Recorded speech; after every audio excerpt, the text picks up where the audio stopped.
हमारा 13वां पाठ है कहानी लेखन, स्टोरी राइटिंग। नीचे बने चित्र को देखो और कहानी लिखो। गधा और धोबी। एक निर्धन धोबी था। उसके पास एक गधा था। गधा काफी कमजोर था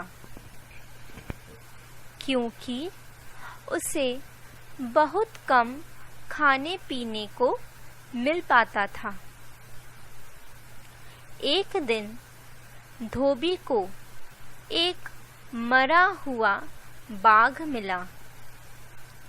उसने सोचा, मैं गधे के ऊपर इस बाघ की खाल डाल दूंगा और उसे पड़ोसियों के खेत में चरने के लिए छोड़ दिया करूंगा।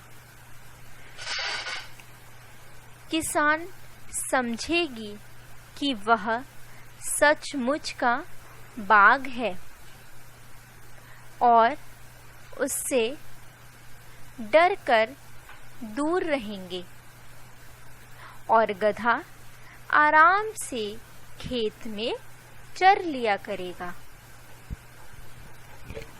धोबी ने तुरंत अपनी योजना पर अमल कर डाला। उसकी योजना काम कर गई। एक रात गधा खेत में चर रहा था कि उसे किसी गधी के रेंकने की आवाज सुनाई दी।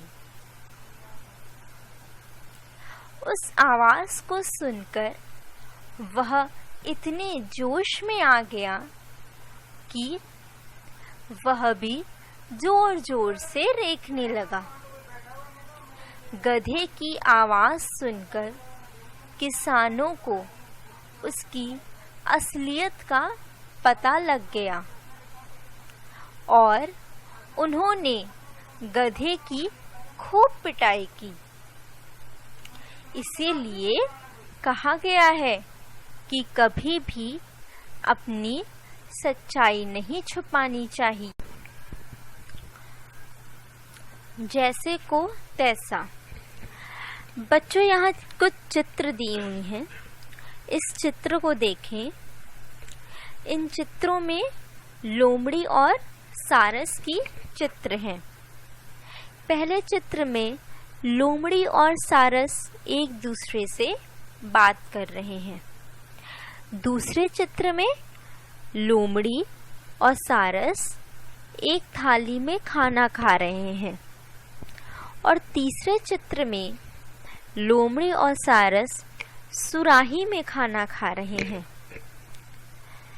अब यहाँ कुछ संकेत दिए हुए हैं, जैसे मित्रता, घर, लोमड़ी, निश्चित, थाली, सारस, लोमड़ी, चालाकी, चोंच, भूखा, उपाय, गुस्सा, नहीं, लोमड़ी, खाने, भोजन, उसके, सुराहीदार, भूखा। अब इन संकेतों द्वारा यह हम कहानी पूरा करेंगे। एक जंगल में एक लोमड़ी और एक सारस रहते थे। दोनों में मित्रता हो गई। एक दिन लोमड़ी को चालाकी सूझी। उसने सारस को बड़े प्रेम से अपने घर बुलाया।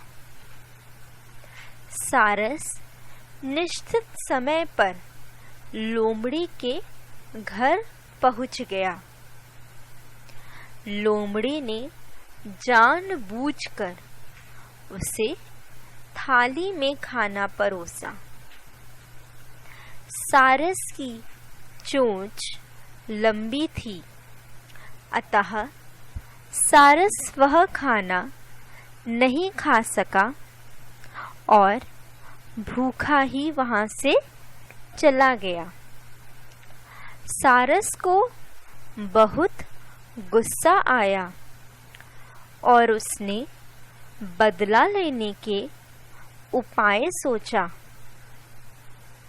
उसने भी लोमड़ी को अपने घर खाने पे बुलाया। सारस ने बहुत ही स्वादिष्ट भोजन बनाया और उसे सुराही बर्तन में रखकर उसके सामने परोसा। लोमड़ी का मुंह उस सुराहीदार बर्तन में नहीं जा सका, अतः उसे भी भूखा रहना पड़ा।